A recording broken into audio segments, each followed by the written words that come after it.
一场风云突变的历史，注定要改变整个时代的格局。王莽新朝的崩溃，如同最后一颗定时炸弹的爆发，带来的不仅是王朝的灭亡，更是一段无尽混乱的开始。就在王莽以为自己逃过一劫时，命运却早已悄然敲响了最后的钟声。公元23年，昆阳之战后，王莽在长安南郊举行哭天大典，没过多久，绿林军就开始进攻长安城。王莽和1000多随从仓皇逃跑，来到了建台。曾和绿林军对峙昆阳的王毅没有和王莽一起逃跑，他率领大军防守在城墙上，抵抗着绿林军一次次进攻。然而，王莽军士兵在绿林军的猛烈攻势下，渐渐败下阵来，几乎全部死光了。看到如此情景，王毅只好带着残兵逃到建台，和王莽等人会合。王莽一行人在建台担惊受怕，又想不出什么好办法缓解危机。为了自保，有些人便有了独自寻找生路的想法。王毅的儿子世宗王穆与他人偷偷商量着逃跑。王穆刚把身上的官服脱下来，就被王毅看到了。王毅把他痛骂一顿，接着命令儿子穿好衣服，带着他来到王莽身边，寸步不离地守着王莽。再说绿林军占领了长安，得知王莽和一些王公大臣躲在建台，便马不停蹄地朝建台奔去。到了建台后，绿林军四处追杀王莽的随从，最后1000多人全部被杀死。王莽和保护他的王毅父子也被杀死。王莽被起义军战士山县人杜武所杀。校尉工兵就向杜武问王莽的尸身在哪，杜武告诉他在室内西北角的隐蔽位置。工兵就斩了王莽的首级，悬于瓦室之中。数十个军士争相分解了王莽的尸体，至此王莽建立的新朝灭亡。王莽的屠戮被后来历代皇室所收藏，直到公元295年晋惠帝时，洛阳武库遭大火，虽被焚毁。虽然新朝不复存在，但是河北的各个郡县并没有积极的归顺更始帝刘玄。当时全国还有很多自立的政权，山东赤眉军的规模发展的越来越大。河北当地还有铜马、由来、魏敖和公孙述等割据势力，更始帝的地位并不是不可动摇的。因此，刘玄打算派人去河北招安，让各种势力归顺自己。然而，该派谁去呢？刘玄想来想去，想到了刘秀。虽然刘秀的哥哥刘演企图造反，但刘秀并没有和哥哥联合，也没有在哥哥死后表现出怨恨。刘秀的实力有目共睹，招安河北也只有刘秀能够办到。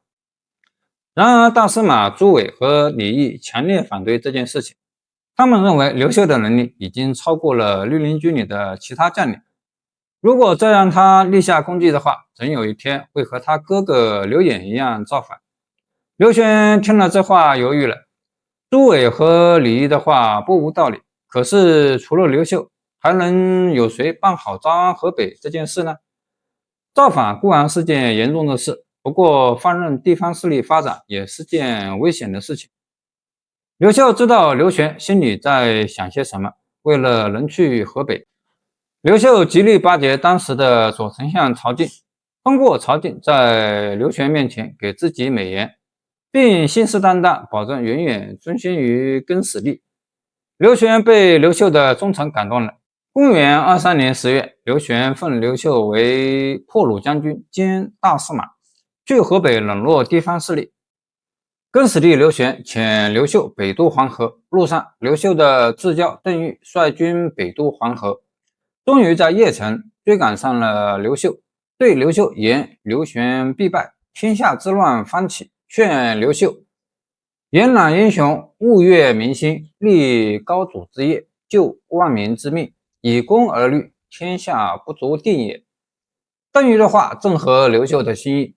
刘秀进抵河北邯郸之后，前西汉赵穆王之子刘伶前来攀谈，示意愿意拥护刘秀在河北地区建立独立于更始帝之外的一个政权，同时想要据黄河水堤，淹没在山东一带盘踞的赤眉军。刘秀一听，这家伙太狠，搞不好在利用自己，索性不搭理刘伶，继续北上招抚各地。刘秀前脚刚走，刚刚抵达卢卢，刘伶即拥戴一个叫做王朗的人在邯郸称帝，而前西汉在河北的另一宗室广阳王之子刘阶也起兵相应刘伶。刘伶拥立王朗在河北建立伪汉政权后，幽州、冀州两地几乎望风响应，仅剩下信都、合成、上谷、渔阳4郡未曾响应。这4郡成为了刘秀起兵河北地区的最大倚仗。刘秀从卢卢一路北上至蓟县，王朗的军队已经追杀过来。他一路南逃，途经饶阳，于更始2年（公元24年2月），刘秀顺利进抵信都。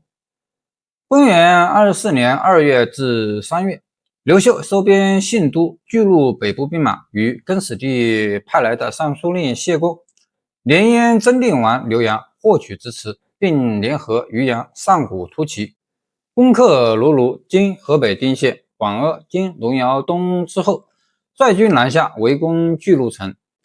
王朗遣大将李弘等率数万援军解巨鹿之围。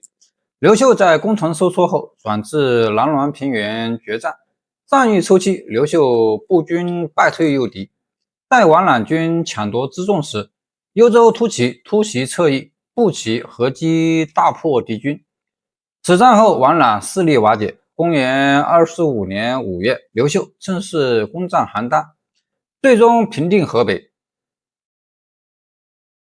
更始帝刘玄于公元24年从洛阳迁都长安，见刘秀在河北的势力日益壮大，更始帝极为不安。他遣使至河北，封刘秀为萧王，令其交出兵马，回长安领受封赏，同时令尚书令谢公就地监视刘秀的动向，并安排苗征做幽州牧，接管了幽州的兵马。刘秀以河北未平为由，拒不领命。不久，刘秀授意手下悍将吴汉和陈鹏利用谢公兵败于由来军之机，西取邺城，将其斩杀。其兵马也为刘秀所收编。而更始帝派到河北的幽州牧苗征与上谷等地的太守韦顺、蔡邕等，也被吴汉、耿彦等人所收斩。至此，刘秀与更始政权公开决裂。刘秀发幽州10郡突骑与占据河北州郡的铜马、由来等农民军激战，铜马军被刘秀围困在阜阳河、清河之间。时间一长，铜马军粮草不济，在突围时候被刘秀一举击溃，破降了数十万铜马农民军，并将其中的精壮之人编入军中，实力大增。当时关中的人都称河北的刘秀为铜马帝。与此同时，他还派邓愈西入关中，派冯异攻打朱伟等镇守的洛阳。更始3年（公元25年），冯异、寇寻等报告在洛阳城外取胜的消息，诸将便见机提议为刘秀上尊号。刘秀拒绝，率军回到蓟县，继续追剿由来军，将其剿灭后南下洛阳。途中群臣多次劝进，都被拒绝。直到耿纯点出了刘秀不称帝会让追随他的士大夫们失望离心的道理后，刘秀才有意听从劝进。行至郜城（今河北省邢台市博乡县），刘秀召见冯异，冯异也大力劝说。恰好这时关中余生强华，刘秀早年在太学读书时的同舍生来献赐赋符，其中有刘秀发兵捕不到，是以云集能斗也，弑妻之计火为主的谶语。